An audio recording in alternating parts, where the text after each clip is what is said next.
Olá, minhas amigas e meus amigos, bom dia, boa tarde, boa noite, boa madrugada. Sejam muito bem-vindos ao nosso curso Fechando Ética. Nós teremos 2 encontros, cada um de 2 horas, né? Ou seja, nós temos um total, gente, de 8 blocos de 30 minutos. Nessas 4 horas, nós teremos aí uma passagem por todos os pontos do edital. Então é bem provável que a gente consiga falar todo o conteúdo que será cobrado lá na sua prova. Eu estou empenhado para isso, estou empolgado para isso e é isso que eu vou buscar. Porque, como eu disse, esse curso Fechando Ética é um desafio para mim também, onde eu tento acertar as 10 questões. Bom, pessoal, vejam só.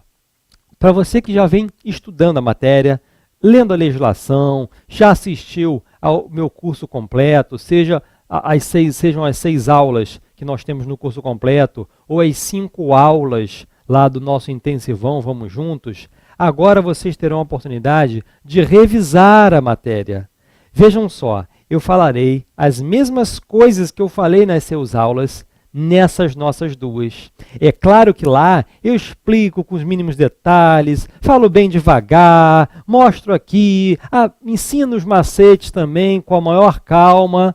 Aqui é o momento de a gente revisar. Mas também eu vou procurar fazer de uma maneira que para você que ainda não fez, não estudou a matéria, possa também estar alcançando aqui o conteúdo necessário para fazer o hashtag 10 em ética, para a gente fechar a prova de ética. E isso é possível. Vocês podem ter certeza disso. Tá legal? Bom, então vamos lá, sem mais delongas, vamos juntos.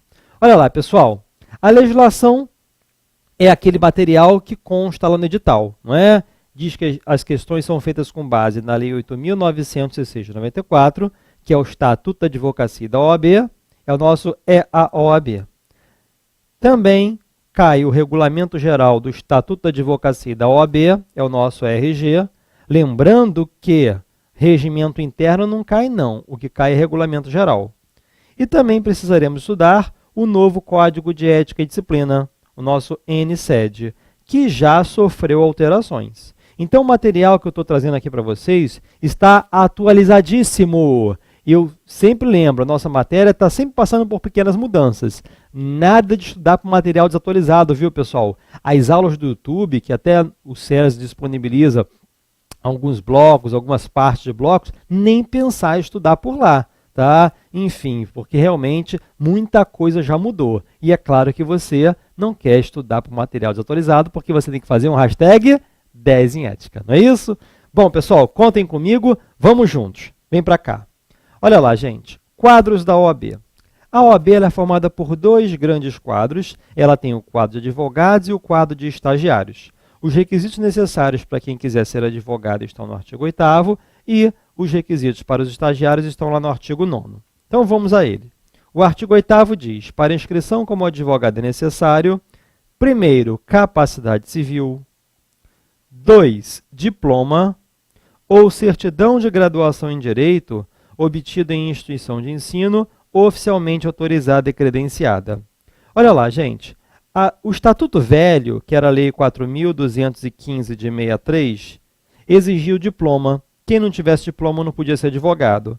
Mas o nosso novo estatuto, que nós já sabemos que é a Lei 8.906 de 94, trouxe uma opção, a certidão de graduação em direito. Isso daqui é o requisito que você tem que preencher depois que você passar na prova da OAB. Porque para você fazer o exame de ordem, para você fazer a prova da OAB, basta estar cursando o 9º período, 10º ou ser bacharel já. Então aqui, depois que você passou, para dar entrada na carteira, você vai ter que ter isso. O diploma ou a certidão de graduação em direito. Acontece, gente, que esse artigo 8º, inciso 2º, ele tem que ser combinado com o artigo 23 do Regulamento Geral, que ele exige o histórico escolar na ausência do diploma. Como assim?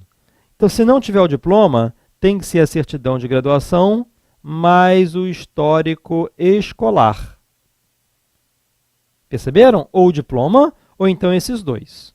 Tá? Lembrando que o Regulamento Geral exige que seja autenticado. Isso acontece porque muitas das vezes o diploma demora muito para sair. Tá? Terceiro requisito para ser advogado, título de eleitor e quitação do serviço militar se brasileiro. O anteprojeto do Estatuto queria tirar esse requisito, porque é uma atividade estranha à OAB ficar fiscalizando para saber se a pessoa está em dia com o título de eleitor ou está quite com o serviço militar. Mas o Congresso Nacional manteve e ainda é um requisito obrigatório. Agora, olha só se for brasileiro. Porque se for brasileira, só título de eleitor. Porque não há serviço militar é obrigatório para mulheres aqui no Brasil. E se for estrangeiro, pessoal, será que pode ser advogado? É o que consta no artigo 8º, parágrafo 2º do Estatuto. Olha lá, gente. Tanto faz o estrangeiro... Deixa eu pegar o Lumicolor aqui.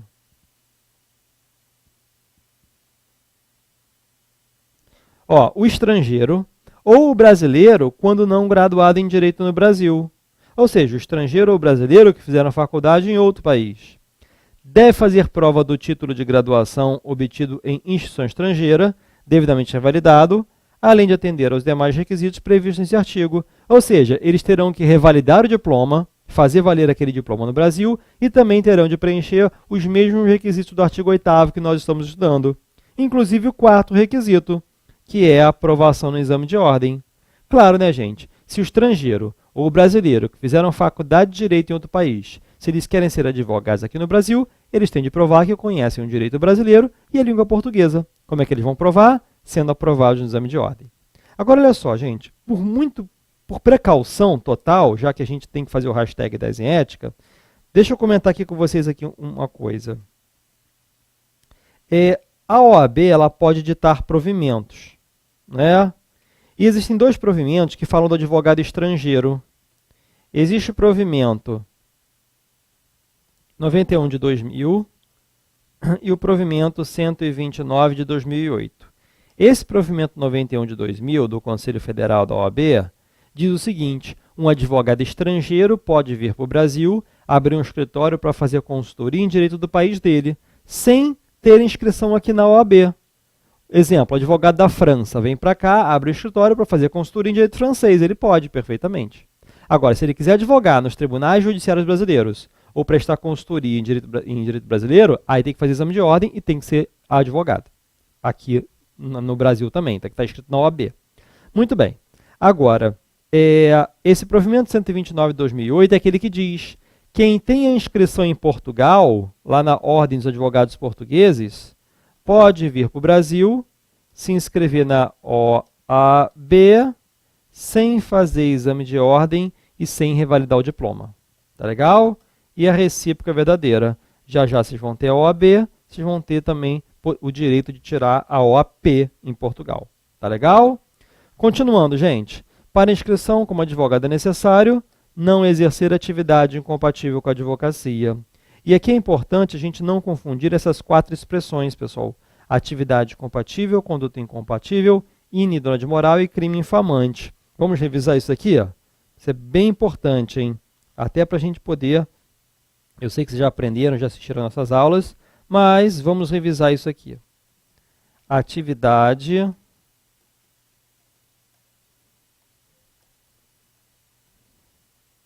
incompatível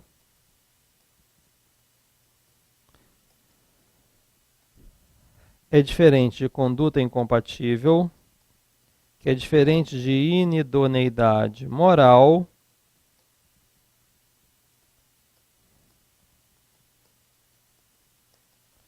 e ainda se difere do crime infamante. Então vamos lá, gente. Atividade incompatível é uma expressão que está ligada à vida profissional.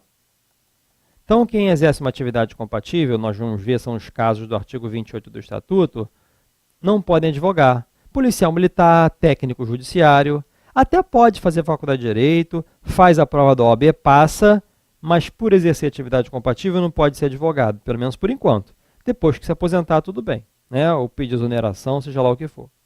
Já a conduta incompatível é uma expressão que está ligada à vida social, à vida pessoal, e a lei exige o requisito da habitualidade para a sua configuração. Alguns exemplos estão no artigo 34, parágrafo único do Estatuto. Tá? Bom, gente, olha só aqui uma coisa, preste atenção. O Código de Ética nos persegue 24 horas por dia. Tanto na vida pessoal quanto na vida profissional, o advogado deve manter a sua reputação. Então, se o advogado estiver constantemente embriagado, constantemente drogado, a prática reiterada de jogo de azar não autorizada por lei, a incontinência pública escandalosa, não é? São coisas que estão lá no artigo 34, parágrafo único. E o advogado que pratica uma conduta incompatível, nós vamos verificar aqui, ele vai sofrer uma suspensão. Tá bom? E o que é a inidoide moral? Ela também está ligada à vida social, à vida pessoal. Só que a situação aqui é mais grave do que a anterior. Tanto é que basta praticar uma vez. E olha só aqui uma coisa. O sexto requisito para ser advogado é ter idoneidade moral. Quando a gente vai se inscrever na OAB, a gente dá uma declaração de próprio punho, que não há nada na nossa vida pessoal que desabone a conduta. Né? Até prova em contrário, todos nós somos idôneos moralmente. Se descobrir alguma coisa do nosso passado, na nossa vida, aí a gente se transforma, a gente se torna inidôneo moralmente. E aí, se eu preciso ter idoneidade moral para ser advogado e eu vier a perder, qual vai ser a punição? Será uma exclusão. Ah, Paulo, mas nunca mais pode ser advogado? Claro que pode, nós vamos verificar aqui que pode ser feita uma reabilitação. Tá legal? Bom, depois, crime infamante. Como o próprio nome já diz, não é qualquer crime, mas é somente aquele crime que causa uma má fama na advocacia.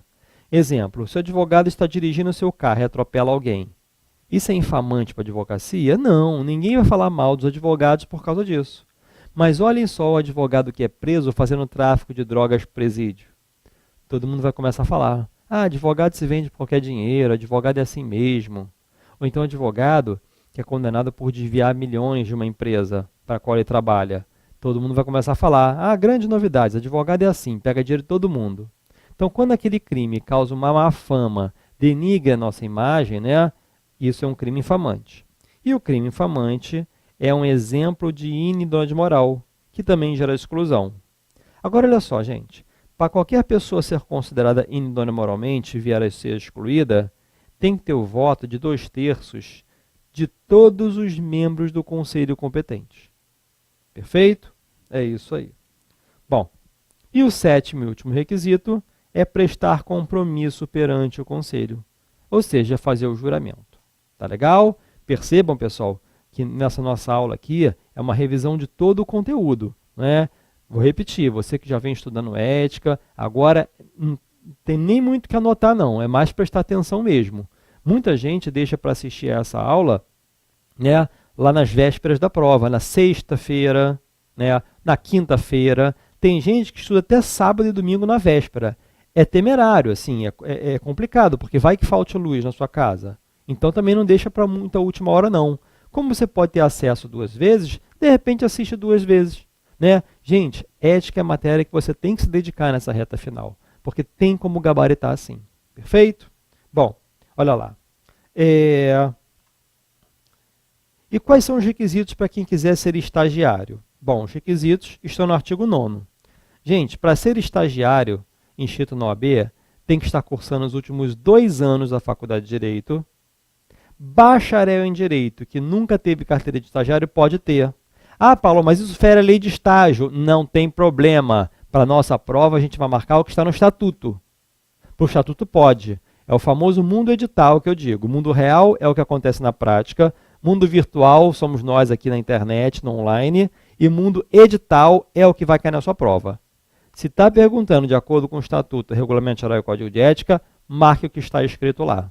Foi assim que a gente conseguiu anular uma questão na última prova da OAB, porque a resposta estava no CPC, mas a pergunta era de acordo com o estatuto. Tá vendo? Marque letra de lei.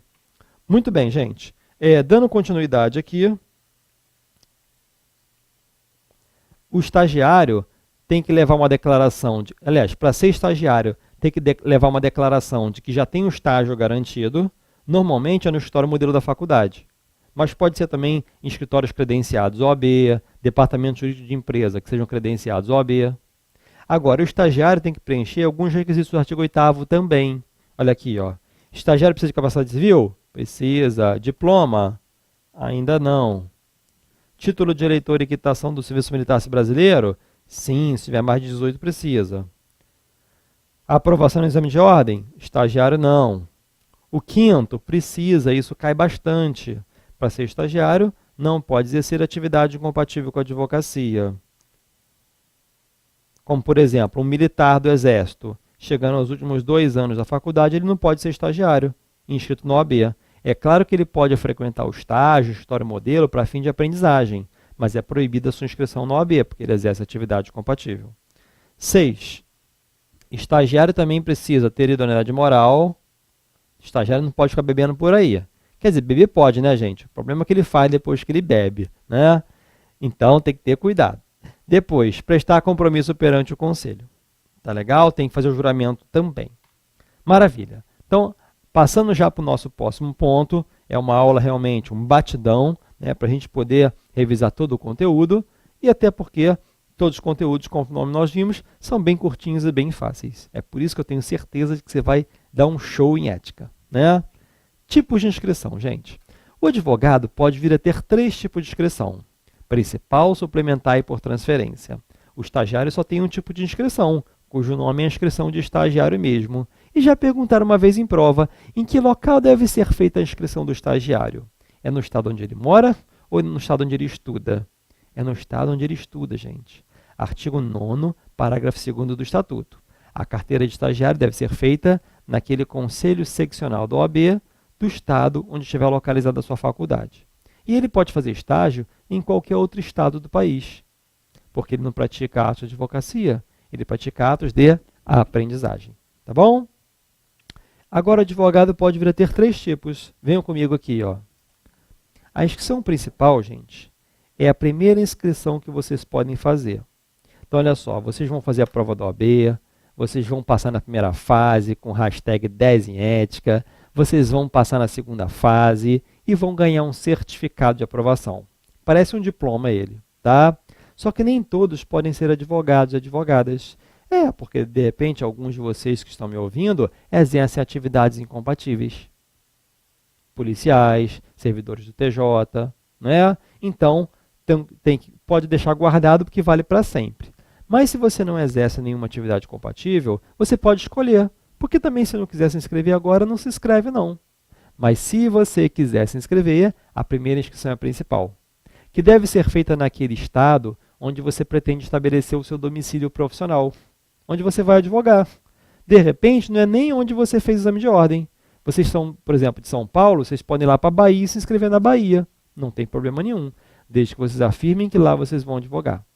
Agora, se você tem dúvidas em qual estado você vai advogar, faz onde você está morando, porque na dúvida prevalece o domicílio da pessoa física, domicílio civil. Muito bem, com a inscrição principal naquele estado onde vocês fizeram, vocês podem advogar ilimitadamente, sem limites, naquele estado.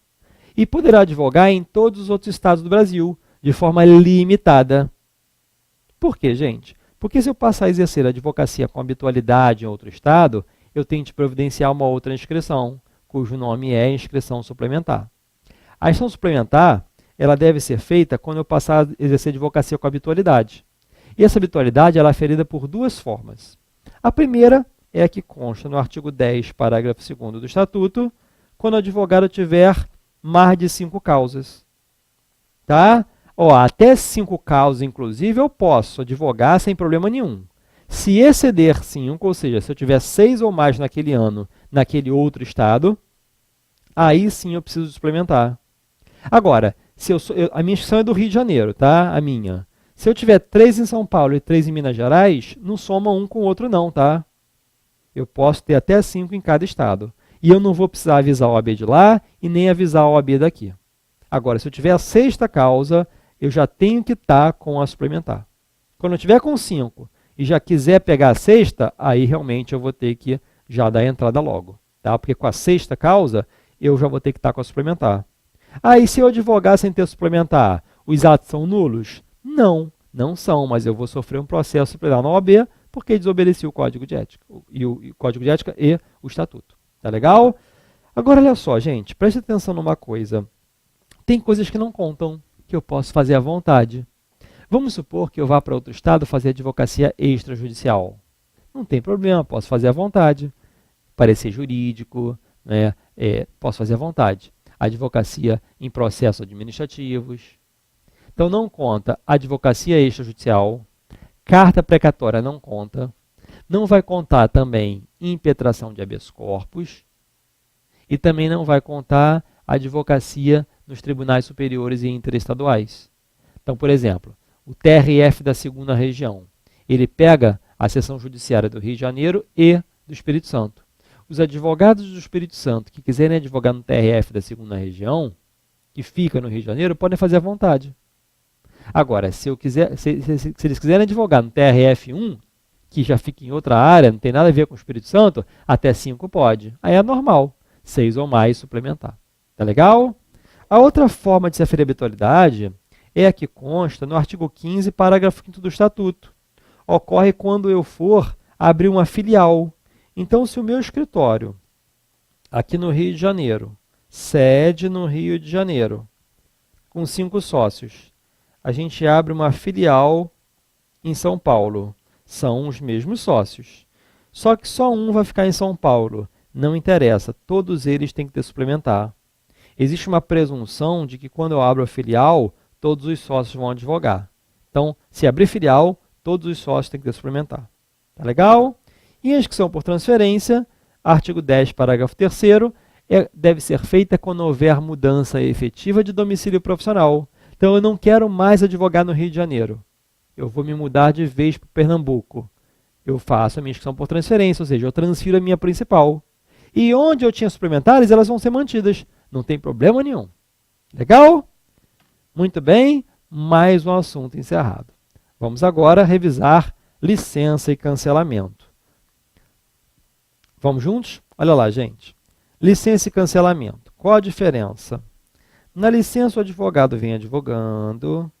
Quando acontecer qualquer uma das hipóteses do artigo 12, que nós vamos verificar quais são, o advogado vai ficar de licença. Ele não vai advogar, ele não vai precisar votar nas eleições da OAB, porque o voto é obrigatório para todos os advogados, né?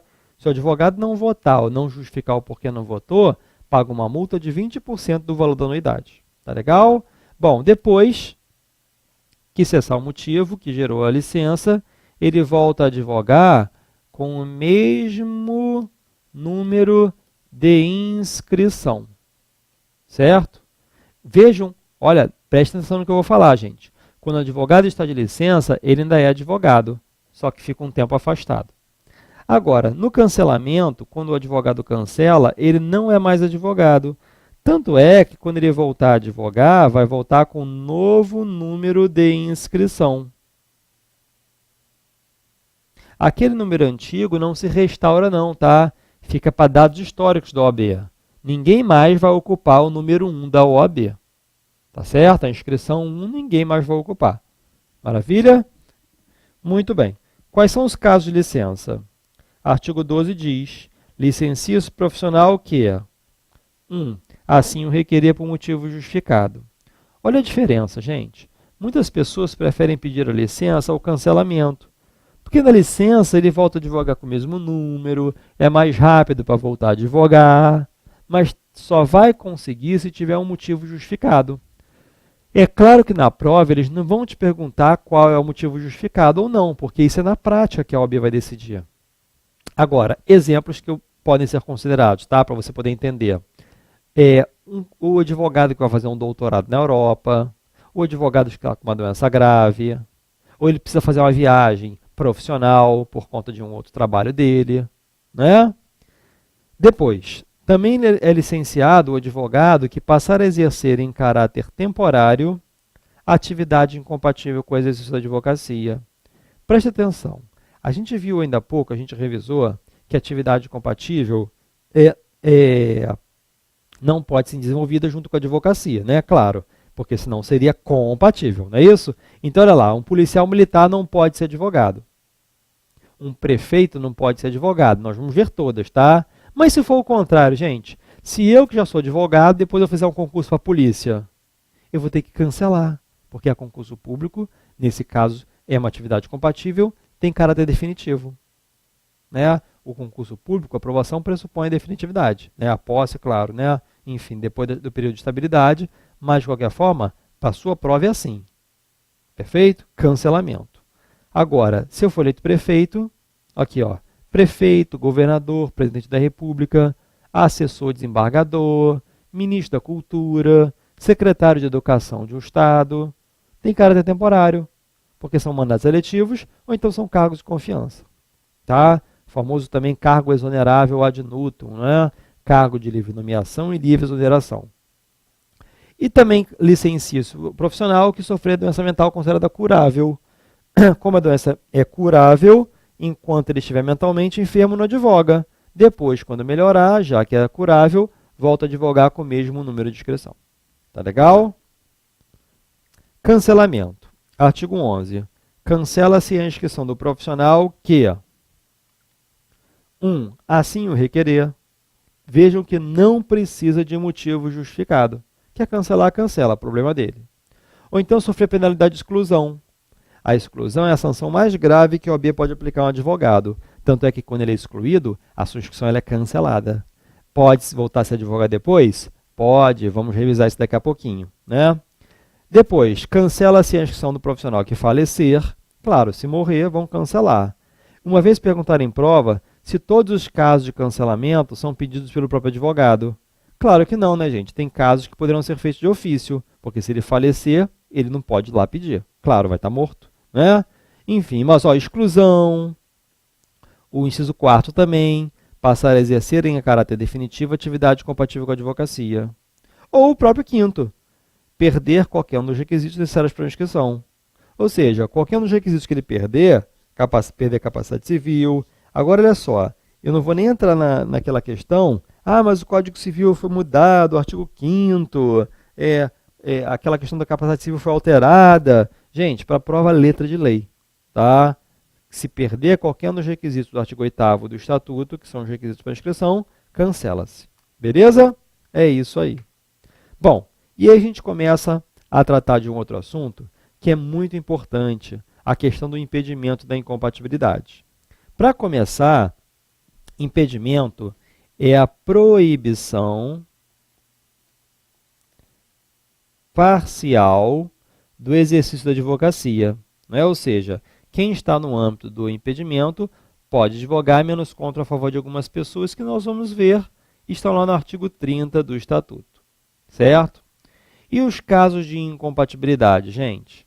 Elas estão... Aliás, olha só, é sempre bom lembrar que a incompatibilidade é sinônimo de atividade incompatível.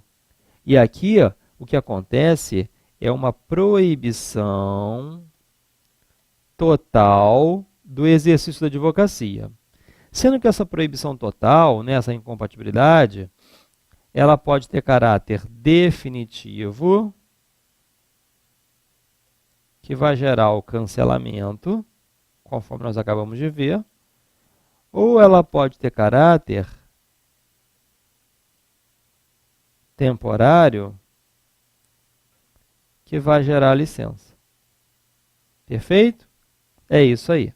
Bom, gente, os casos de incompatibilidade estão todos no artigo 28 do Estatuto, né? Num rol taxativo, olha aqui, ó, casos de incompatibilidade, advocacia incompatível, mesmo em causa própria, com as seguintes atividades. Vocês vão perceber que aqui existem 8 incisos, né? Nós já vínhamos estudando isso, já. Então, nessa aula de revisão, a gente pode ser mais objetivo. Do inciso 1º ao 7, 1 ao 7, são questões ligadas a cargos públicos. Olha lá, é o pessoal do Executivo, né? O pessoal do Judiciário, Ministério Público, os ocupantes de cargos ou funções de direção em órgãos da administração pública, ocupantes de cargos ou funções ligados ao Poder Judiciário, né? Ou os que exercem serviços notariais de registro, tanto aqueles que estão ligados direta quanto indiretamente. 5. Ocupantes de cargos ou funções vinculados direta ou indiretamente à atividade policial. 6. São os militares na ativa. 7. Os fiscais, de um modo geral, de tributos e contribuições para fiscais. Agora, o inciso 8º traz um caso que até se for instituição privada também vai entrar. Olha lá, ocupantes de funções de direção e gerência em instituições financeiras, inclusive privadas. Então, gente, gerente de Banco Santander não pode advogar, o diretor do Banco Santander não pode advogar. E no artigo 30, nós temos dois incisos que tratam do impedimento. O primeiro diz: os servidores da administração direta, indireta e fundacional, contra a fazenda pública que os remunere ou a qual seja vinculada à entidade empregadora. Então, de um modo geral, os servidores públicos que não estão no artigo 28, eles podem advogar menos contra quem os remunera. E no inciso segundo, são os membros do Poder Legislativo, vereadores, senadores e deputados, né, estaduais, estaduais, federais, distritais. Eles podem advogar menos contra a favor da administração pública em geral. Perceberam? Bom, gente, isso que a gente passou aqui de forma bem rápida mesmo, é para você não se preocupar. Por quê? No próximo bloco eu vou revisar com vocês um macete que tem tudo a ver, que resume tudo isso que está aqui. E, aliás, isso caiu em todas as provas, tá? É muito importante que saiba disso. É muito importante que você decore esse macete que a gente vai revisar aí no próximo bloco. Até lá!